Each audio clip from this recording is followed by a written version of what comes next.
Hey, comic fans, Dave here at Ground Zero. It's Wednesday morning, and the word for the week is Zeitgeist. Now, Zeitgeist is a word I'm sure you've heard a number of times before. It has its origins in the German words Zeit, meaning time, and Geist, which translates to ghost, or more accurately, spirit, which makes Zeitgeist fairly literally the spirit of the times. Now, this gets used a lot when describing the general tenor or mood of a particular era, or even a specific moment in time.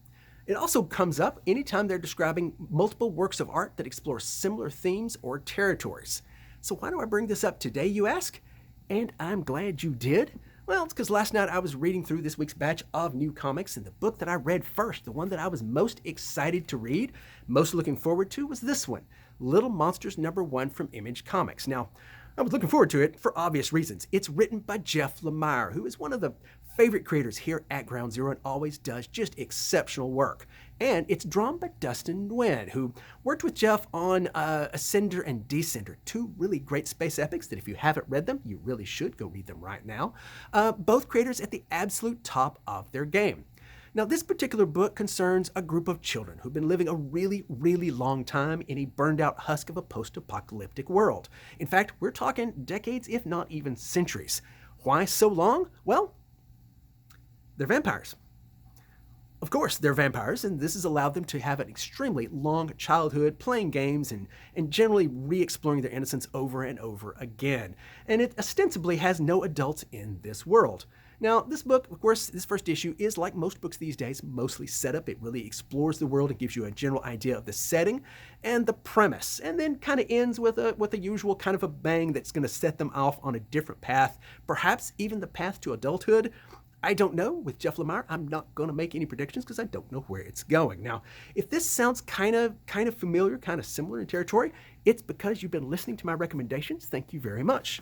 Because what's the furthest place from here? Also about a group of children in a post-apocalyptic world. Now, these children are not vampires, but this book makes up for it because, well, it's got aliens. Either way, fairly similar books. Now, are these creators copying each other?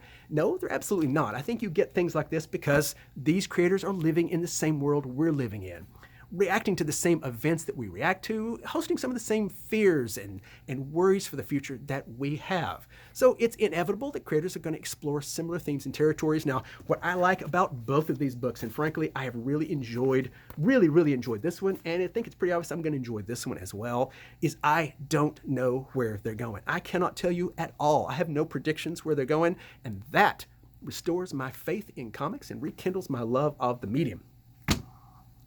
That's enough to say.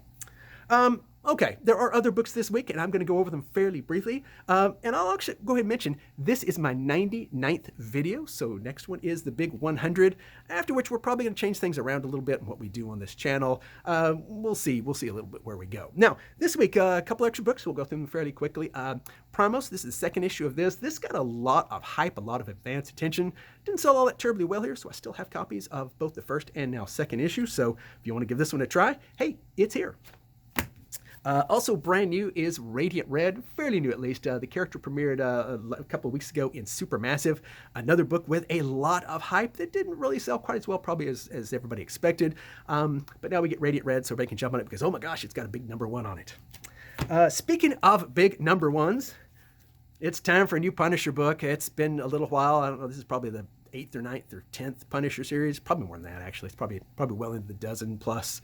But this one's by Jason Aaron. It's been long enough. I think the world is hungry for a Punisher book, especially with all that's going on these days. And I'm sure being Jason Aaron, it's going to be pretty good for those who are looking for a Punisher book. It's this one. Meanwhile, another big #1, two great tastes that, yeah, I really want to go there. Han Solo and Chewbacca get their own series. And look, it's a new #1 with Star Wars in the title, so it's printing money, people. Also from Marvel, we get the 4th issues, respectively, of X Lives of Wolverine and X Deaths of Wolverine, two series that are running concurrently. Normally, they don't come out on the same day, but this week you get to choose if you want to read the Lives of Wolverine or the Deaths of Wolverine. Yeah, I know which way you're going to go, but there you go. You get the choice. You get to vote. Moving on to DC Comics. Well, speaking of two great tastes that we probably don't want to talk about, Justice League and the Legion of Superheroes. Now, obviously, I'm really not doing much Justice League books these days, but Legion of Superheroes is a group that I will always, always love and have warm and fuzzy fondness for. And now, Brian Michael Bendis is bringing them together and really forging the future for the Legion of Superheroes. So look forward to see what he does with that, and it's here this week. Also here this week, To Great Taste. And that's as far as I really probably ought to go with that. Superman, Son of Kal-El, he guested last, I think 2 weeks ago, in the most recent issue of Nightwing, and so now Nightwing is returning the favor by guesting in his book. It's a crossover of sorts, and hoping the audience for each book comes to the other, and they combine them, and everybody's happy, and DC sells more comics. So let's hope they do.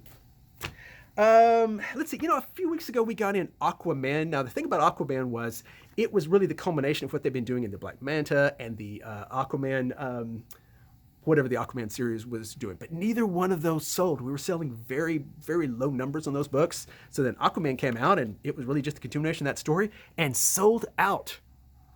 I don't know what people were thinking exactly. Well, now we get the same thing here because Trial of the Amazons, the really, really excellent Wonder Girl series that was coming out, DC finally decided to cancel it, at least for the time being, due to low sales. It was really, really good. It did not deserve that fate. Well, the character goes forward in this book. They're going to wrap up some plot lines and stuff in this 2-issue series. So my prediction now is it'll sell great. Unless I'm wrong. And I usually am wrong, obviously, on these kind of things. But either way, Trial of the Amazons is here, and it continues Wonder Girl and some other stuff. So, but, it seems kind of eventy, and people like that kind of thing. One more floppy that I'm going to talk about. We're keeping it kind of light this week, so I could talk about the Zeitgeist. And that is Batman Urban Legends number 13. I'm probably going to always mention this book because it's a big, thick anthology. I love thick anthology books, even if they have Batman in the title. And this one says it has 4 supernatural tales, but one of them is Mark Russell's Ace the Bat Hound tale, and it's not the least bit supernatural, unless there's something I'm not getting about it. But that doesn't matter because it's got a lot of cool books and a lot of great creators. Ram V has a story in this. Anytime you put Ram V and Mark Russell in the same book, I'm there, people. So thank you, DC, even though it's Batman. Trades. Yes, we always have trades, and we're always excited about them, and you should be too. Especially this one, The Trial of Magneto. This one absolutely shocked me how well it sold and how many people were wanting it. I was getting in, I thought, decent numbers, and it just blew right out the door, and I had to reorder, and people came in saying, why don't you have this book? Well, now the trade is in, so apparently this is a pretty key book that everybody wants to read, and you can in trade format. Speaking of books that you should read, and a creator that we absolutely love here at Ground Zero, see how I tie it all together? Because now we're talking once again about Jeff Lemire. Because hard to believe, Jeff Lemire, who is a fantastic, wonderful creator, actually wrote a really great run on what is currently the hottest character in comics, and that is Moon Knight. You can get that whole complete run. It says it's complete. I don't know if it's complete volume 1. I think it's just complete. I think this is everything. Not even complete volume 1, which absolutely drives me nuts when they do complete volume 1. If it's volume 1 and there's more volumes, it's not complete. It would seem to me. Either way, this apparently is complete. It's Jeff Lemire's run on Moon Knight.